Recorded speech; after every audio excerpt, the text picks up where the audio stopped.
welcome back to the channel. It's the next day. We are packing up. We stayed in this parking lot at a gas station. No one knocked on our door. Everything is good, and we are going to head the next 3 hours of the trip, and we should be there. You guys always hear me rave about this in-command system. Watch yourself, babe. So as you guys know, while I'm sitting outside, I can put the slide in. We did leave the slides in last night because it did rain. I was supposed to put some slide toppers on this thing before we came on this trip, but I'm very cheap, unfortunately, and I didn't like the price I was quoted. So I'm doing more research, and now whenever it rains and we're traveling, I can't have the slides out because the water will come inside. But overall, this is a rack and pinion slide. But there it is. Nice and level to the RV. And then we just gotta do the other side. This is a cable driven slide. If you guys have the in-command system, it makes just doing this a lot easier. But it's not necessarily needed, but it's definitely a really nice convenience to have. So let's go and get on the road.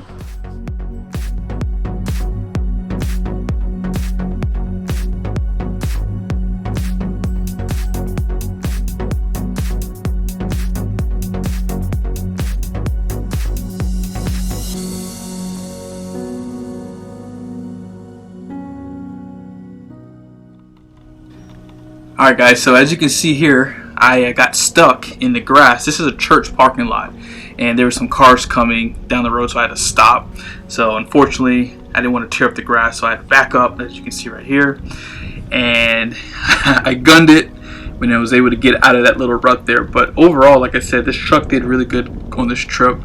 You're going to see in a second, I'm going to show you some footage of the truck going down the road, so you get some good shots of the truck and trailer getting towed. So stay tuned for that. And as you can see here, I was able to get free.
We finally made it to our destination. I hope you guys like the footage of the truck and trailer going down the road. You guys can see my father-in-law here and my mother-in-law here in a second. But we tried to get into the driveway this way, but the roadway was very narrow, so I was going into the ditch, and unfortunately this tree was in the way too. It had low-hanging branches, so I decided to flip the truck around. And I did not get footage on this, and I apologize, but I made a really sharp turn to have to turn this trailer the opposite direction, and I've always had these questions come up on my channel, whether you need a long bed truck. Here's my opinion. With my setup, if you get my exact trailer, get the Pinbox with a Ram truck, you should not have any problems. I've made some pretty sharp turns, and as you guys can see there, I got the trailer in the opposite direction. I actually came into contact with my Tuxedo bed railing system for my bed cover. So that's just a good example of how sharp you can get before you start coming into contact with, you know, your bed. So if I had a long bed truck, I would have had the same issue. But just keep that in mind. My father is actually in the truck right now. He actually has a fifth wheel. I'm going to mention that in a second. So he was itching to back the truck and trailer in because he hasn't done it in a long time. But all in all, he got it in there perfectly. And like I said, there was no issues on this trip. One last thing I want to mention is if you do plan on getting the Reese Goose box, just know that you have to check the air inside the airbag.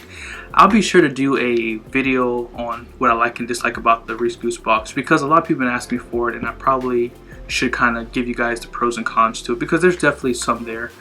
But you have to check the air in that bag because that's kind of the other reason why I came into contact, and I was at a really sharp angle. But apart from that, it's still a good option if you do not want a big hitch inside your bed. But let's go and get back to the video. Alright, so we finally got the RV parked. My father helped me out here. He has an RV. I don't know if you can see it up yonder here. It's right there. He has not towed that thing in almost a year. He was kind of excited to kind of get behind the truck and tow a trailer again. I mean, that's us as men. We love to do stuff like this. I enjoy it. But yeah, he parked it in for us. This ground, I mean, this gravel unfortunately was not packed in, so you can probably see where it just starts sinking. And what I had to do, we had to kind of, you know, push the rocks back in. That way this side wasn't lopsided. But the RV, this does have an auto leveling system. One thing I will tell you, and this is just something that you learn as you RV, whenever you go to extend your legs, do not use the manual extensions.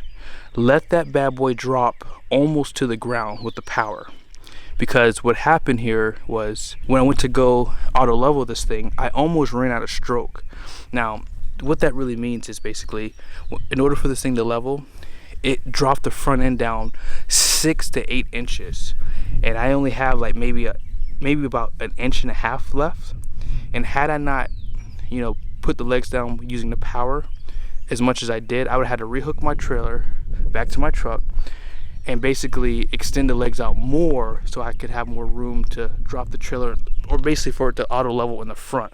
Because look how far down it is. I mean, I've never seen it this far down, and it's partially because of how this ground is. You know, you can kind of see out back how high it is in the back. But like I said, you know, this is just things you learn. And one thing I'll tell you, you're gonna make mistakes. I have this system, it's the auto leveling system, the Lippert, where if you hit the left and right button inside of the compartment, it'll remember your height of your hitch. I hit the back of my truck because, you know, again, I'm a technology geek. I assumed that this technology would work. It put the hitch back up to wherever it was not the correct height. So be careful. My kids' bikes were in the back of my truck. I didn't even look. I didn't feel like taking the bikes out, and I just said, you know, screw it, I'll just do it. And I hit my back of my bed. It's not bad. It's just like a little gouge. If you want to see it, so let's go take a look. But yeah, I just hit it right here, and it's kind of gouged the bed just a little bit. But hey, it's gonna happen, you know. I love this truck, but I expect things like that to happen. But take a look how dirty it is. I've never ever seen my truck this dirty before, and I'm probably not going to wash it for a while. But it rained the entire way up here, man. It is so dirty. You know, big shout out to Ram for making such a good truck. I love this truck. It's one of the best on the market. Love this Keystone Cougar. I mean, maybe I'll do a video on the things that I've had issues with this RV, but overall, you know, if you're going to buy an RV, expect there to be issues. We've had a few issues on this RV, obviously. And yeah, I mean, it's just something that you just have to expect. It's a house on wheels, so expect things to break. The good news is a lot of the stuff on these RVs are universal. So if something breaks, 9 times out of 10, it's pretty easy to fix. But hey guys, thank you so much for watching this video. I don't know how long I'll be here in Indiana, But I did not do any videos before I left, so I'm gonna have to be really creative these next couple of weeks, or however long we're gonna be here for. Who knows, maybe if the government decides that this pandemic's over, we'll head back home in a week or so. But if not, we'll find something to talk about. See you guys in the next video.